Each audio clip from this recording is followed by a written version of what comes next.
Yeah, what's good? Welcome to Hip Hop Album Review Part 41. It's been a couple weeks since I've done a review. The album I'm going to review for today is Nas' seventh album, Street Disciples, released in 2004. This is his first double disc album. This would have been his second double disc album. And the reason why I say that is because I said that in a couple reviews where the Nas I Am album was supposed to be a double disc album because he started recording that album back in '97, but because of heavy bootlegging, he had to cut down some of the tracks and redo new tracks, and then there's a couple of, I think like one or two songs that came from those recordings and went to into the Nostradamus album. And with the Nostradamus album, he made complete new songs and stuff like that. And that's the story about that. And but the main focus is this album. Like I said, this is the seventh album released in 2004. Production is by Salam Remy, L.E.S, Chucky Thompson. For those who know who Chucky Thompson is, he's part of the legendary production team from Bad Boy Records, the Hitman, the original Hitman, by the way, Buck Wild, Q-Tip, and Nas himself. Let me see if I'm missing other people. I said everybody who did the beats. Singles as I was known for are Thief's Theme, Bridging the Gap, and Just a Moment with Quan. This song, like I said, is a double disc album. I'm gonna give you like some brief description of some of the songs. I'm not gonna give you everything. Let's give you some enough for you to decide whether or not you want the album to cop the album or not. But let's start with the first song. The intro, it's a nice piano sample or whatnot. And the second song, A Message to the Feds, Sincerely We the People, uses the same sample but just added some drums. Nice social track, talk about cops and feds and like corruption and shit like that. The third song, Nazareth Savage, is my favorite song off the album. Like, that beat is so crazy. That sample is crack, is mad crack, you know what I mean? I love that fucking song. The fourth track, American Way featuring Kingz. By the way, fuck Kingz, that fucking gold digging piece of shit. I have no respect for gold digging chicks, you know what I mean? And that goes for guys too, you know what I mean? That believe it or not, they're gold digging dudes too, you know what I'm saying? Make your money, be a man, you know what I mean? Be a woman, vice versa. Anyways, American Way, where they talk about how he tells about how there's no point in voting, and like the American dream is, full of shit and stuff like that. Like I said, it's a dope. The song's okay, but it was kind of weird at the same time. Yeah, the subject matter and the lyrics were there, but the beat didn't make no sense. Like, the beat did not fit it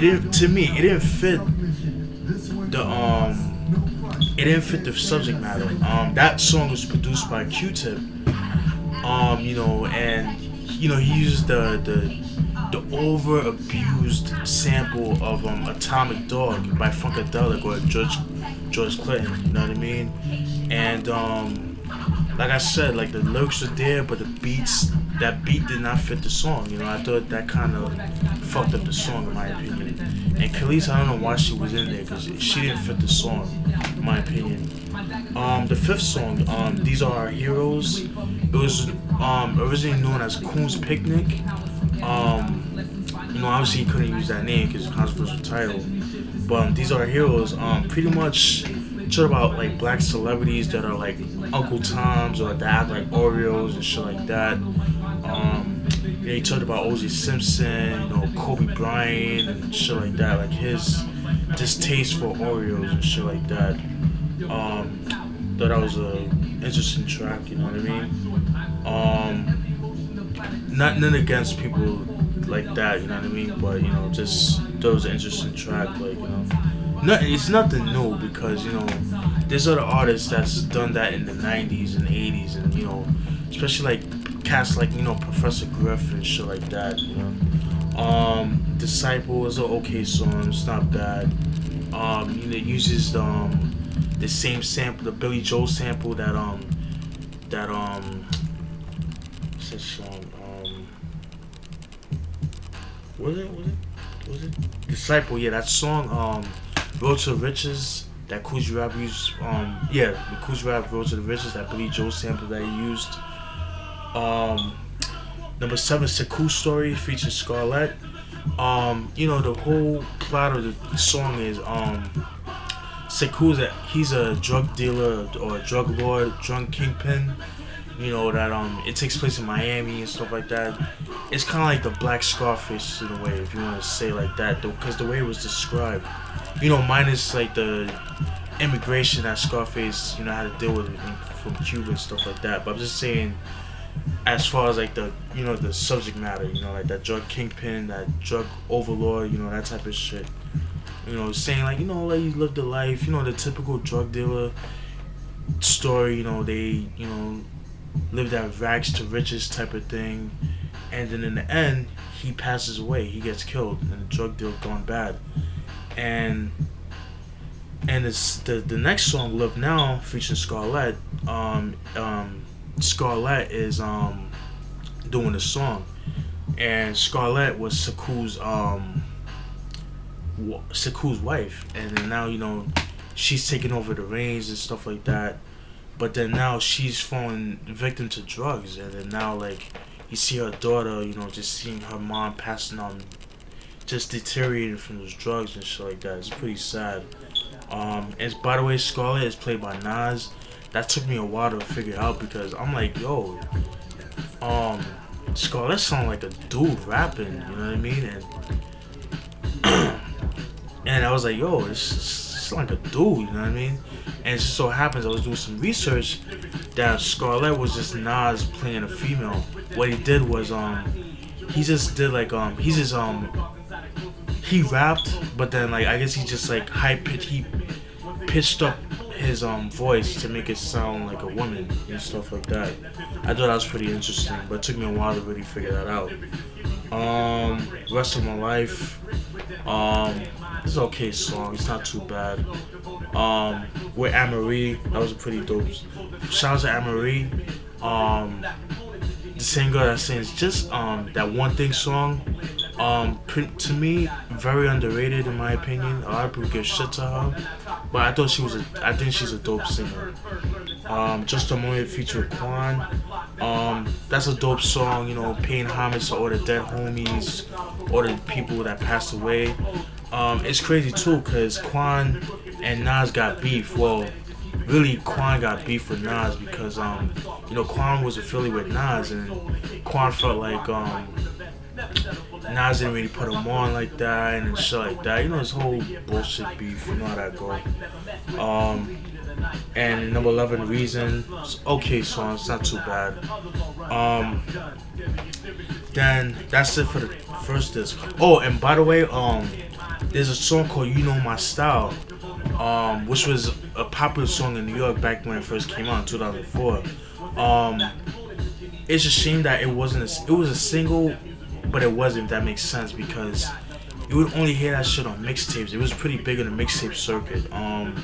That's a hidden track on the first disc. It's just a dope song where he kind of has like that 80s flow going to it. The beat has like the 80s feel to it. Something, it kind of sounds like something L.E.S. Run DMC would have rapped over back in the mid 90s. I mean, not the mid 80s, like 1986, 1987. Yes, that type of thing. You know what I mean? That's it for the first disc. The second disc, got a song called Suicide Bounce with Busta Rhymes. I thought that song was kind of weird. The beat, I didn't really care for. It was okay. Nas made the beat for that. It was kind of weird in my opinion. I didn't really like that. Street Disciple, Alu Dara, that was okay. That wasn't too bad. The third song, UBR, aka The Unauthorized Biography of Rakim. Shout out to the god Rakim, one of the illest MCs of all time.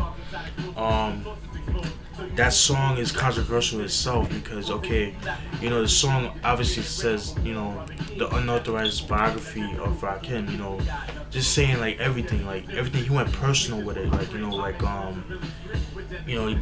giving like his birth name, his government name, the hospital he was born in, and you know when Rakim actually converted to Islam, because you all know that, you know, Rakim is Muslim, you know, when he converted to Muslim, and how he met Eric B and Rakim, and then what really pissed off Rakim about it was that was the fact that he used his daughter's government name. He put out his daughter's name out like that, you know, and that kind of pissed off Rakim. You know, that didn't really fly well with him like that. You know what I mean? That's understandable, but at the same time, I kind of feel like you know, Nas was paying homage and stuff like that to Rakim, but I could understand Rakim's point of view, saying like, yo, why you putting out my business like that, and especially with my daughters, you know, and stuff like that. I didn't ask you to do that. And, you know, I could sort of understand that, you know what I mean? Because I would be pissed too. Dope track. The beat was done by Nas as well. Definitely, it also has like an 80s theme to it. And another two, shout out to L.Bill. L.Bill, he did a song similar to UBR, but he did Slayer version. It's also called The Unauthorized Biography of Slayer. Dope song. That song is actually on his I think it's his second album, or his that's the what's the name of that album? It's the one that came out in 2008. I forgot the name of the song, the album.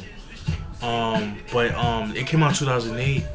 But what pissed me off about that was that with that album, I heard the original sample, the original version. The original version had kind of like a rock feel to it.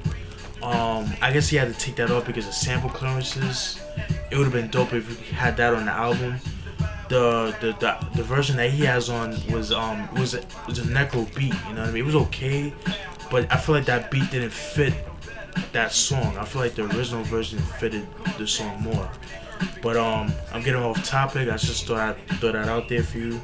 Number 4, Virgo, featuring Ludacris and Dougie Fresh.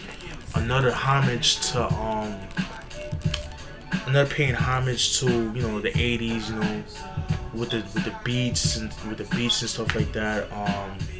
Well, it's more of a like I said, it's a beat. There's no samples or anything. It's just Dougie Fresh, you know, doing the human beatbox, and then just, you know, both Ludacris and Nas being Virgos themselves, you know, just, you know, spitting venom, you know what I mean? I thought that was a pretty dope song. Ludacris, in my opinion, I think he's very underrated. In my opinion, to me, he's like the southern version of Redman. I just wish he raps over better beats, you know. His first couple albums are better, in my opinion. Yahweh.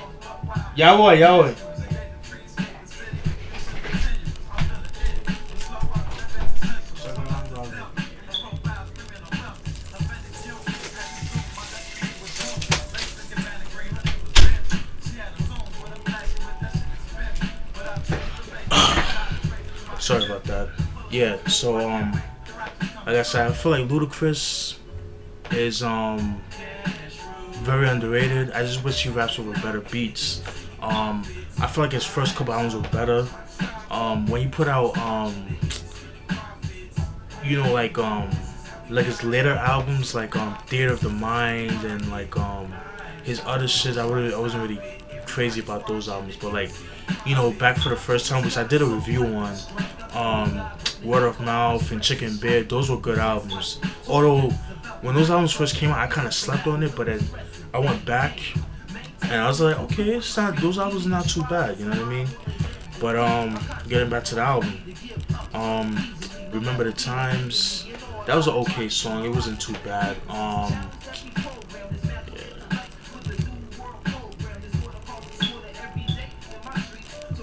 Yeah, Remember the Times, you know what I mean? That was a pretty dope song. Number 7, The Makings of a Perfect Bitch. where I thought that was a pretty dope concept. Where it shows the point of views of black males or men in general, to say the least, of what their perception of an ideal woman is. You know what I mean? The perfect girl. You know what I mean? What the girl should have. Personality. Body size, whatever. Things of that nature. I thought that was pretty original. Getting married. He talks about him getting married with Khalees, like how they first met and stuff like that. No One Else in the Room featuring Maxwell. I thought that was pretty cool. Maxwell, very underrated singer. I wish artists from that era, from like the late 90s to the mid 90s, will come back out and put out a lot of these whack ass so-called R&B singers, because what they're putting out, what these R&B singers are putting out now, are garbage. I don't like it. You know what I mean? I don't consider that shit R&B. It's just, to me, it's just like, pop songs with techno beats, and then just rapping over, just singing with R&B lyrics. That's not R&B. It's just pop. There's a difference. R&B has a certain sound. You know what I mean? It's one thing to experiment, but you guys know what I'm trying to say. Whatever. Bridging the Gap featuring Oludara. Again, Oludara is his pops. Pretty dope. I thought that was a pretty dope song where you see like the father and son dynamic. I thought that was pretty dope. Pretty solid song. That was a single as well. War featuring Keon Bryce. That was a pretty good song. I really like that song a lot. The beat is hot. And what killed me about that song though, I think like the last 20 seconds or 30 seconds of the song, it plays like an old school beat. Like I think it was like cause Salam Remy made the beat, so I'm assuming it's a beat that Salam Remy had back in the stash, that it sounded like something he did back in the 90s, like he uses the SP1200, and I wish that was a full song. Like it sounded like Nas could have used that. It was sounding like something Nas would have used back in the Illmatic days, you know what I mean, like around like 94, 95, you know what I mean. I could see Nas rapping with that beat, I wish that was, to me, it was a waste of a song, a waste of a beat in my opinion. But that's just me.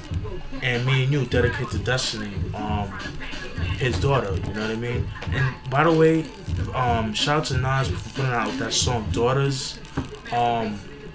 Dope track. But then you have that stupid ass bitch, Carmen Bryant, his baby mama, talking shit to Nas about, on Twitter, of course, because everybody's on his Twitter. That's me on my next rant about Twitter. But Twitter about, I see Nas put a song. I'm just paraphrasing. Pretty much saying like, I see Nas put out a song called Daughters. But it's so funny, he puts a song out called Daughters, but he's never there for his daughter or whatever. Some bullshit like that. It's like, come on, like really? Like it's just like these bitches, and there's a difference between women and bitches. Bitches, I'm not gonna get into that, but that fucking bitch that just wants attention. You know what I'm saying? It's like that shit kills me. I don't understand. And it's bad enough you don't really hear too much rappers, embracing their kids like that. You know what I mean? And Nas is a positive dude, and it's like you always have that one person that's that, especially black people that have that crab in a bucket mentality. Unfortunately, not all. I just want to point that out there, but you guys know what I'm talking about. You know what I mean? But getting back to the album, me and you, that's dedicated to Destiny. Pretty dope song, whatever. Dope track. And the last song is not listed, but it's the song Thief's Theme. Pretty dope track. Dope video as well.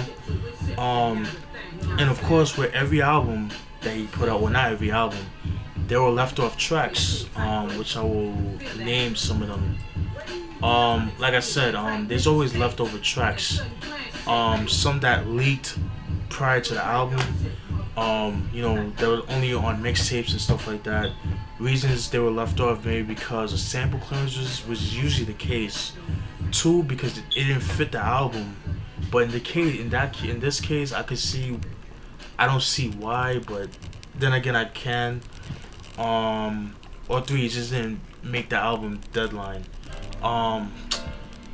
According to Wikipedia, that's what I'm reading off from. The song "Good Morning," which uses the Isley Brothers sample. For the love of you, parts 1 and 2. Which you could go on YouTube. I'll post the links of some of those songs. Series with AZ, dope song. That song actually, it was actually on mixtapes. That song was actually featured, I believe, on AZ's. I think it came on his AWOL album or the Final Call, because I remember the Final Call was supposed to be AZ's album that was supposed to come out in 2004, but it got shelved, and but it got bootleg, it got leaked, but he released it back in 2008, and you can find that song series on that album. But I'll post a link to that song. It's a pretty dope song. Anybody Test, I Am Somebody, Get Up, Somebody Foul, and Talk of New York. That song, Talk of New York, is an L.E.S song. I fucking love that song. That song is so crack. Yo, that song, the beat for that shit is crack. Like, I first heard that song on DJ. It came out in 2004, 2005. That song, Talk of New York. You can find that song on Funkmaster Flex's one of his albums that he put out, I think back in 2005. It was a mixtape / album. It was a mixtape, but it was like an album form in that way, kind of like, you know, what he did for like the Big Cap album he did, the collab album he did with Big Cap with The Tunnel. Dope album, by the way. I don't have that. Very hard. That album is very hard to come by. But there's an album he put out back in 2005. And that song is actually on that album. I'll post a link to the video. I mean, not to the video, to the song. But I first heard that song on DJ Clue's Men of Fire mixtape that came out in 2004. I believe that's what I first heard it from. But I remember hearing that song on a DJ Clue album, on mixtape, excuse me. Back when mixtapes were kind of like good, but kind of getting bad in a way, because around like 2004, 2005, for me is when mixtapes started getting whack, in my opinion. But overall, the overall feedback of the album, in my opinion, I thought it could have been a better album. It was okay. Just reason being, not so much the subject matter or the lyrics, but it's the production. The production, again, a lot of people say like, oh, the beats don't mean shit. The beats have a lot to do with it. Yeah, you can have dope lyrics, but the beats gotta, represent you. You know what I mean?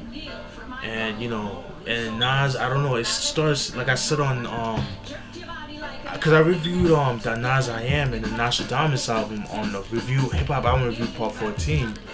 Go check it out, where I briefly talk about this album, where I say that it kind of seemed like Nas kind of fell off around this time with this album. And I'm gonna keep it real. It's gonna sound fucked up and cynical, but I'm gonna tell it like it is. It kind of seemed like ever since he married Khalees is when he started kind of like falling off, in my opinion, as far as like beat wise. You know what I mean? And he just started collabing with all these suspect ass motherfuckers. You know what I mean? Like, just weird people, man. Like, he wouldn't have collabed back in the past. You know what I mean? But that's just me. You know what I mean? And Thief's Theme, that song is crack. I love that song. But that's it. There's Nas Street Disciples. Again, you have to be a Nas fan to really appreciate this. Like I said, it's an okay album. Could have been better. If the beats were better, I think the album would have served better. I kind of feel like Salam Remy was in this album a little bit too much. I wish he had better not say better, but I wish he had more producers, better producers. Well, Salam Remy's a dope producer, don't get me wrong, but I just wish he had producers like Large Professor, DJ Premier, you know what I mean? Hopefully his new album Life is Good have those producers that I just mentioned, you know what I mean? I fucks with Salam Remy, but I kind of feel like Salam Remy's, I like his beats back in the 90s, the shit that he did for the Bush Babies, Fugees, and countless other major stress. Countless other independent artists that he produced for. You know what I mean? But that's my thoughts on the album. If you want to complete your Nas album, your Nas discography, definitely pick it up. If you're curious, pick it up. And that's it. Let me guys know what you think. If you agree, disagree, let me know. And mind you, I'm a Nas fan, but I'm an honest fan. I'm not a dick rider, like most people, you know what I mean? Just telling like it is, you know what I mean? But hope you guys enjoyed the review. Peace.